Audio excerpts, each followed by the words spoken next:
Segala puji bagi Allah Subhanahu wa Ta'ala, Rabb pengatur alam semesta. Sholawat dan salam kepada Nabi kita Muhammad Shallallahu Alaihi Wasallam, keluarga dan sahabatnya. Aurat merupakan kemaluan dan semua hal yang dapat menimbulkan rasa malu apabila terlihat oleh yang bukan mahramnya. Aurat juga berarti perhiasan yang wajib ditutupi dari orang-orang yang tidak berhak untuk melihat atau menikmatinya.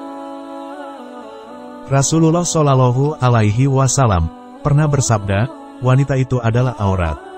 Jika ia keluar rumah, setan akan menghiasinya. Hadis riwayat Tirmidzi dan Tabrani. Sebagai seorang wanita dan muslimah, hendaklah menaruh perhatian yang besar terhadap masalah aurat ini. Meski demikian, Allah memberikan beberapa pengecualian mengenai larangan menampakkan aurat kepada orang yang menjadi mahram wanita. Namun, di antara kita terkadang belum memahami siapa saja di antara saudara atau saudari kita yang menjadi mahram kita. Karena hal ini merupakan suatu yang penting untuk kita pahami. Bagaimana penjelasan mengenai mahram? Sebelum membahas tentang mahram, perlu terlebih dahulu dipahami perbedaan antara muhrim dan mahram. Muhrim dalam bahasa Arab berarti orang yang sedang melakukan ihram dalam haji atau umrah. Sedangkan mahram adalah semua orang yang haram untuk dinikahi selama-lamanya karena sebab nasab, persusuan, dan pernikahan. Oleh karena itu, siapa saja yang dikatakan mahram bagi seorang wanita muslimah? Mahram bagi seorang wanita muslimah adalah orang yang tidak dibolehkan menikahinya selamanya karena adanya urusan kekerabatan.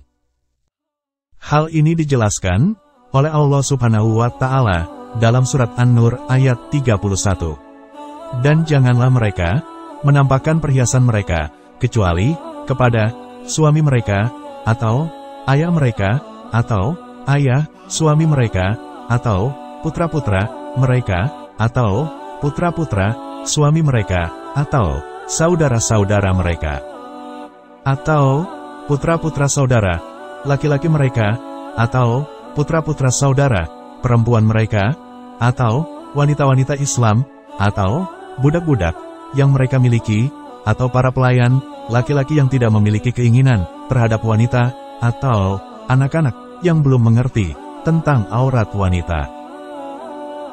Oleh karena itu, siapa saja mahram bagi seorang wanita muslimah dan mereka boleh melepaskan hijabnya di depan mahram tersebut. Para ulama tafsir menjelaskan, sesungguhnya lelaki yang merupakan mahram bagi wanita yang disebabkan oleh nasab atau keturunan dan perkawinan, seperti yang disebutkan dalam surat An-Nisa ayat 31, adalah: pertama, para ayah, maksudnya ayah wanita ke atas, baik dari jalur laki-laki maupun wanita, seperti kakek dari ayah dan kakek dari ibu, termasuk juga kakek dari suaminya. Kedua, para anak, maksudnya anak dari istri, termasuk di dalamnya cucu ke bawah, baik lelaki maupun perempuan, seperti cucu lelaki dari anak lelaki dan cucu lelaki dari anak perempuan. Ketiga, saudara lelaki, baik saudara lelaki seibu sebapak, atau sebapak saja, atau seibu saja. Keempat, anak saudara lelaki ke bawah, baik lelaki maupun perempuan, seperti cucu lelaki dari anak perempuan, saudara perempuan. Kelima, paman dari ayah dan paman dari ibu, keduanya termasuk mahram karena nasab. Selanjutnya, kategori mahram wanita muslimah yang disebabkan oleh hubungan sepersusuan.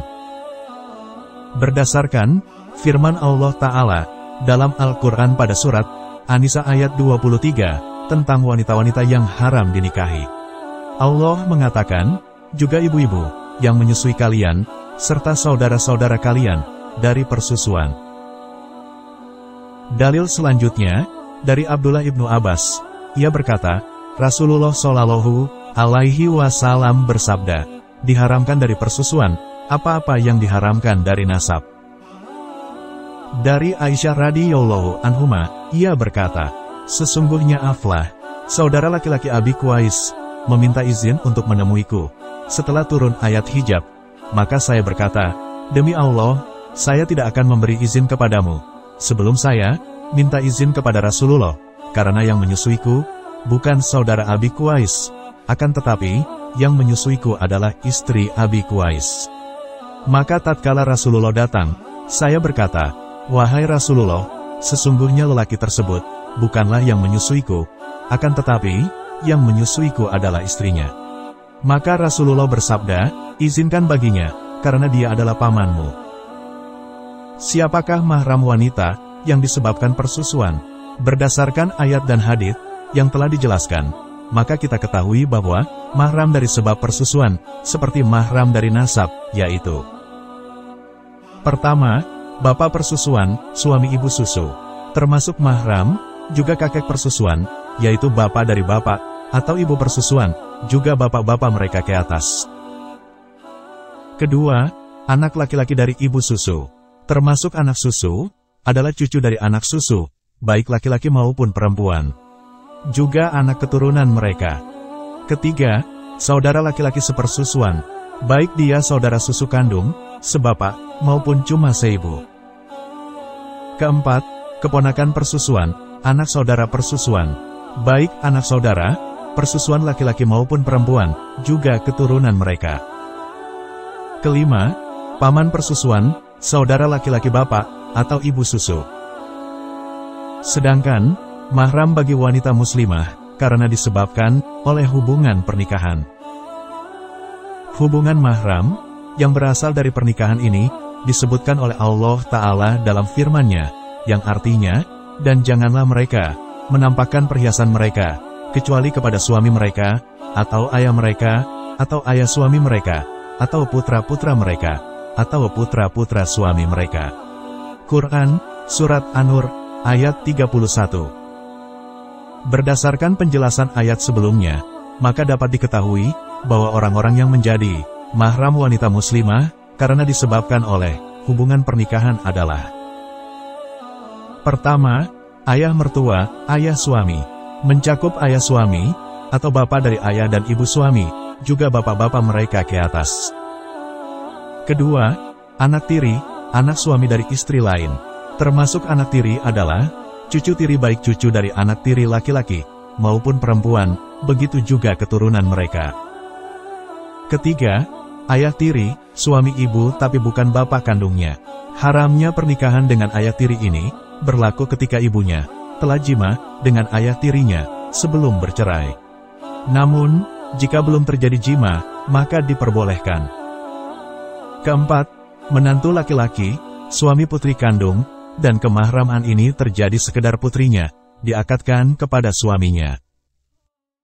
Alhamdulillah, tuntas membahas mengenai definisi mahram, jenis-jenis, dan siapa-siapa saja yang menjadi mahram bagi wanita muslimah. Semoga bermanfaat untuk kita semua. Waalaikumsalam warahmatullahi wabarakatuh.